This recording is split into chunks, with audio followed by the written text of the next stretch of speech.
दोस्तों, देश में चल क्या रहा है? बड़ा अजीब सा मामले निकल निकल के आ रहे हैं पर डे। ऐसा ही एक मामला निकल के आया है। सोनम से भी सातिर, माँ और बेटी एक ही लड़की से करती थी प्यार और तीनों ने मिलकर किया ऐसा काम कि दूल्हे का कत्ल कर डाला। ऐसी स्टोरी जो आपको दिल को दहला देगी। दोस्तों, ये पूरी कहानी है तेलंगाना की। पिछले कुछ दिनों से देश भर में अगर जुर्म की कहानी का सबसे ज्यादा जिक्र हो रहा है तो वो है राजा रघुवंशी मर्डर केस की। अभी भी उसकी जांच चल रही है। महज 12 दिनों के अंदर ही अपने पति की मौत की नींद सुला दिया था। इस कत्ल की साजिश जितनी खौफनाक थी उतनी उलझी हुई भी थी। शिलांग पुलिस लगातार इस पहली को सुलझाने में जुटी थी, लेकिन आज जिस वारदात के बारे में हम आपको बताने जा रहे हैं वो सोनम की साजिश नहीं बल्कि उससे बढ़कर खौफनाक कहानी है। कहानी तेलंगाना की है और जगह पड़ती कुर्नूल का।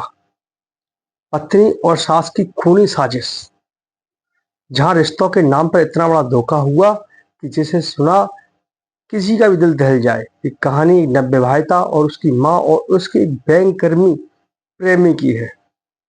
इस कहानी का कैसे खौफनाक बनाया गया, उन रिश्तों को षड्यंत्र की इस केस में एक बेकसूर युवक की जान चली जाती है। बेचारा, उसको क्या मालूम था कि वो शादी करने के बाद अपने जीवन की सपने जो देख रहा था।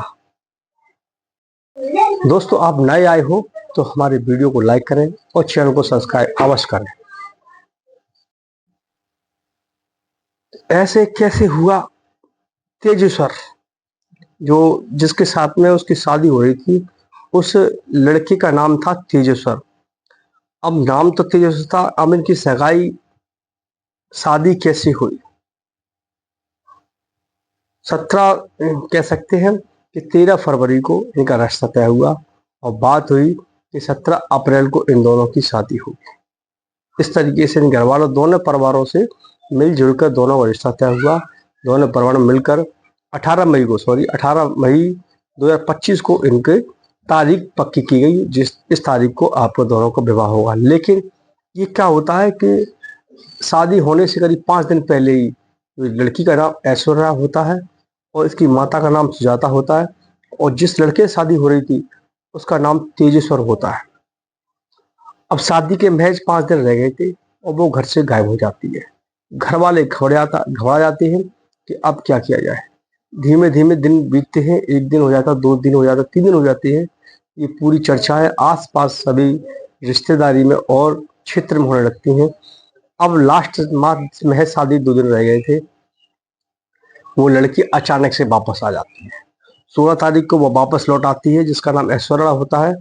और घर वाले तैयारी कर चुके थे पुलिस के पास इसकी पूरी कंप्लेंट करने के लिए। उसकी माँ को सब कुछ मालूम था, लेकिन फिर भी वो अनजान बन रही थी। क्यों? आगे इस स्टोरी में बताना कैसे उसकी माँ को सब कुछ क्यों मालूम था, फिर भी वो अनजान बन रही थी। 3 दिन से लगातार 5 दिन से ढूंढ लगे हुई थी वो, और फिर भी वो मिल रही थी और अचानक से 16 तारीख को आगे टपक पड़ती है। अब देखना इसमें।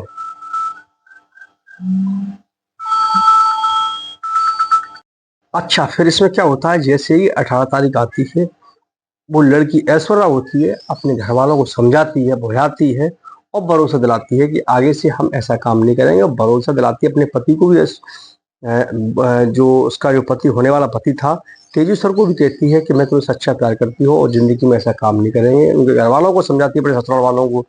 तो लोग कहते चलो कोई बात नहीं। घर में वो दहेज के चक्कर में वो घर से भाग गई थी और इस वजह से वो अपने दोस्त के घर पहुंच गई थी, तो लोगों ने उसकी बात पर विश्वास कर लिया। लेकिन उसका मन नहीं था शादी करने का। ये समाज को दिखाने के लिए शादी कर रहे थे, लेकिन समाज इस चक्कर में एक व्यक्ति की जिंदगी को खत्म कर देते हैं। ये दोनों माँ और बेटी भी देखना इस कहानी में किस तरीके से उनकी लीला उसके साथ में ये षड्यंत्र करते हैं। आगे इस स्टोरी को सुनिएगा। लेकिन जो ऐश्वर्या होती है वो तेजस्वी से ज्यादा बात नहीं करती थी। सगाई इनकी हुई थी फरवरी में, उसके बाद इनकी कभी इनकी बहुत ही कम, ना के बराबर उनकी बात हुई है। लेकिन जैसे ही उसके व्यवहार में कुछ ऐसा बदलाव था, 18 अप्रैल 2025 को इनकी शादी होती है। शादी होने के बाद रीति रिवाज से बढ़िया तरीके से धूमधाम से दान दहेज देने के बाद इनकी हिंदू रीति रिवाज से इनकी शादी होती है और विदा होकर ये अपने ससुराल पहुंच जाती है। लेकिन अचानक से तेजो से बात तक नहीं करती थी ऐश्वर्या, लेकिन बात यही खत्म नहीं होती बल्कि असली कहानी तो अब शुरू हो रही है। शादी के दूसरे दिन ही ऐश्वर्या का व्यवहार बदल गया। तेजस्वी ने महसूस किया कि उसकी पत्नी दिन भर मोबाइल पर फोन पर व्यस्त रहती है और पता नहीं किससे बात करती है। अब उसको शक हो गया था कि कहीं इसका कोई लफड़ा चल रहा है।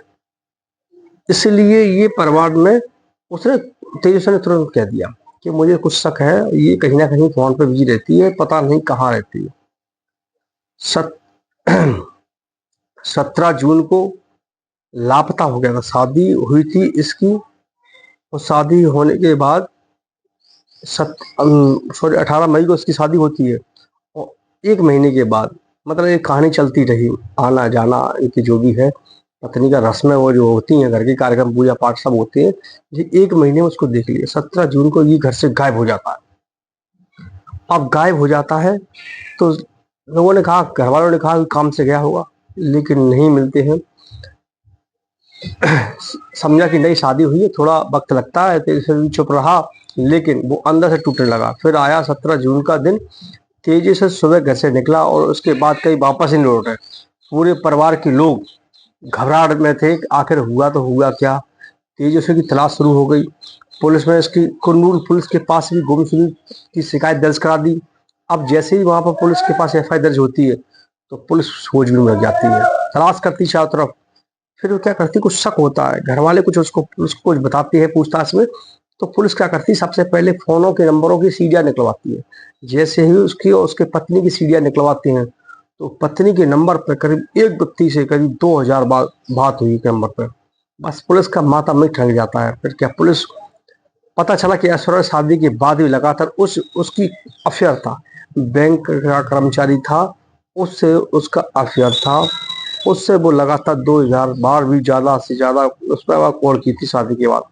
तो पुलिस ने जब सख्ती से पूछताछ की तो पहले वो मुकर गई, लेकिन सबूत दिखाए पुलिस ने क्या, पुलिस ने सबूत इकट्ठा करना चालू कर दिए। जब दिखाए तो बेटी और उस 23 वर्ष की सासू माँ दोनों देख के आंखें दंग रह गई। अब वो किसी के सामने मुंह खोलने लायक नहीं थी क्योंकि सबूत सामने रखे हुए थे।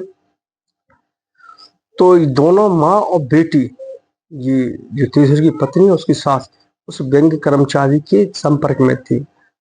उसकी माँ सुजाता नाम था उसका, उसके साथ रिलेशन में थी और उसके बाद उसकी बेटी भी उसकी नजदीक आ गई थी।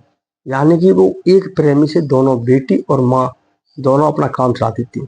अब उनकी एक प्लानिंग क्या थी, तेजस्वी की संपत्ति वो हथियाना चाहती थी पत्नी। जब ऐश्वर्या की शादी तय हुई तो तीनों को डर हुआ कि तेजस्वी उसके रास्ते का कांटा बन जाएगा।